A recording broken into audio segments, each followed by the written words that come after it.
joining us for our Friday panel this morning, actor-director Louise Wallace. Good morning, lovely to have you here. Great to see you. And joining us at the desk, the Front Page podcast host, Chelsea Daniels. Chelsea, good morning to you. Morning. Let's start with this poll. And to be fair, at the moment we are talking about reporting on a poll that's coming out today. We've spoken to the Taxpayers Union, so we know that it's about right, that National's down somewhere around 28%. Remember the blue bloodbath in 2020 when Jacinda went like that and Judith went like that was about 26% for them. So it's not a great result, not going to be a great result. Lou, what's your feeling about that? Who are they polling?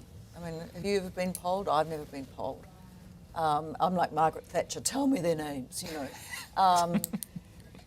It just seems to me it's just the normal crap stirring, in a nice way of putting it, before an election.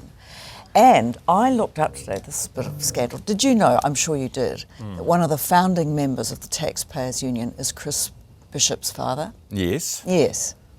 So what? Well, Wouldn't that mean that it would be better? Hey, I'm just saying. So they're pot stirring to get the son in the top job. I mean, it's a bit of a do-do-do-do.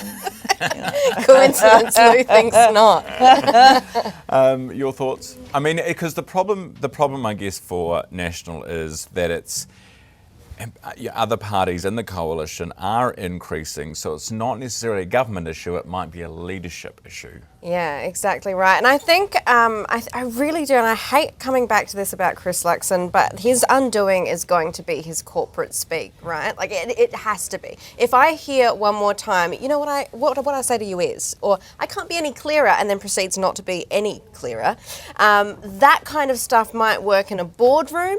It's not going to work in the House when speaking about geopolitical crises in the Middle East. But what about Jacinda saying all the time, oh my God, we're having conversations about this. It drove me insane. So you've either got board speak or you had that horrific sort of woke spiel that Jacinda put out. It was just as bad.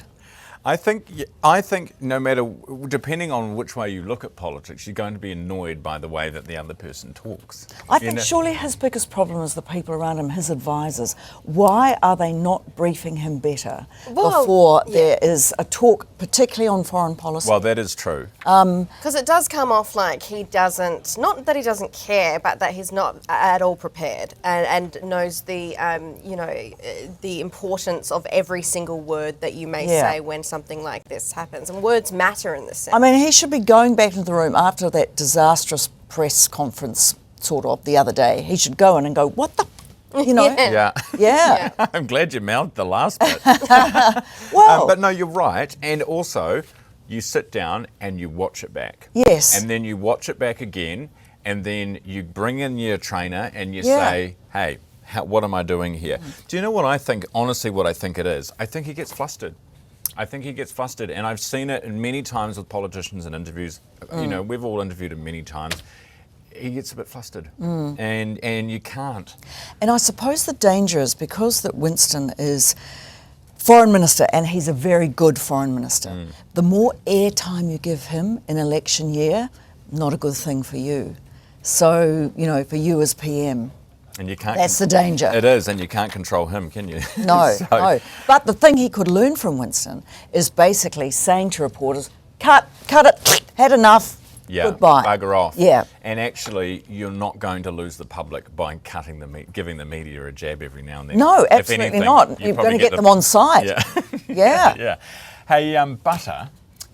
Chelsea, have you tried this American butter yet that we have been tasting this morning? So this is a Kiwi company that's imported the butter from America, basically wrapped it in paper, selling it cheaper than ours in the supermarkets. I haven't tried it, but I saw Paul Goldsmith eating his breakfast at this very spot this morning, so he seemed to enjoy it. Looks a bit saggy. It doesn't have the colour of it, but I mean, Americans, I remember seeing a video of an American in New Zealand and they were asking, where is the orange cheese? Because everything's so over-processed over there. Can I have a smell of it? Yeah.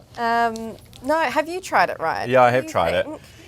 No, it's not particularly nice. I mean, the thing that actually the most controversial part of this morning was that just eating butter on its own on a piece of bread is not a particularly nice thing to do. Oh, it is. It's the salt crystal one Yeah, and oh. big slabs. Yes. I'm a huge butter girl. Are you? Oh, fantastic. Yeah. I'd never, ever eat margarine, ever. No, but would you just butter? Yes. Yeah. On toast? Yeah. Yeah. See, I find You it haven't lived, bizarre. Ryan, No, honestly. no. I'm worried about you. I bought 'cause- butter as a treat the other day at the supermarket. That was one of my treats. Was spreadable real butter. No, mine has to be hard. Hard with the salt crystals chunks on the top. Are you going to Thick. chew your butter? Oh, I'm just... Ew. Oh, yeah. Ew. I'm butter mad, really. That's yeah. insane. Yeah. So, but does it not taste in your mouth? Oh, it's quite fatty, you know what I mean? So going Yeah. down the Yeah. gurgler, It's good fat. Chunks good of it. fat. It is I like good. good fat. Yeah. it's good fat. All right, what else are we talking about? I've come unstuck. Oh, here Old we go. TV. Yes. So this week we have actually one of the things that came up in that discussion about TVNZ and the board chair was the fact that Goldsmith was at a celebration for Country Calendar. And Country Calendar has been around for 60 years this year. It is an absolute institution. I've always thought that when you fly into New Zealand, they should play, 15 minutes of Country Yeah, Calendar. sure. The highlights. Love it. Lou? Great advert. One of my mentors, Keith Slater, he was an original producer, I think, and perhaps reporter on Country Calendar, RIP. But he did the birds in gumboots. Remember that? Did you ever see that? Oh, No. I know, too young, you're babies. But Country Calendar, I think you watch it probably every week from the age of when you're, say, 50 or something, and then you just can't let it go. And it's so beautiful. It is. So beautifully shot, and it makes you so proud to be a New Zealander. And it's so calming. Do you find it calming to watch? Like, Yeah. It's the music, it's the sound of the animals and the birds, and you just... It wants me to go out, get a lifestyle block, not a big farm or anything. I have heaps of animals on the coast. It's just heaven. I've never seen it. Get out. I'm not. Back to Australia. My residency's just been Revoked. Yeah. away from. I'm assuming that maybe akin to Burke's backyard. Yeah, which- or the Yeah. block. Yeah. Yeah. The block. Compare it to the block. Or maths. I didn't say that, just for court purposes. No, you've got to see it, Chelsea. Honestly, it is... I think I do need to. Yeah, Maybe it's a- even just as meditation. It's Yeah. right up there with the Beverly Hillbillies in Petticoat Junction. Have you ever heard of them? Not Petticoat Junction. No.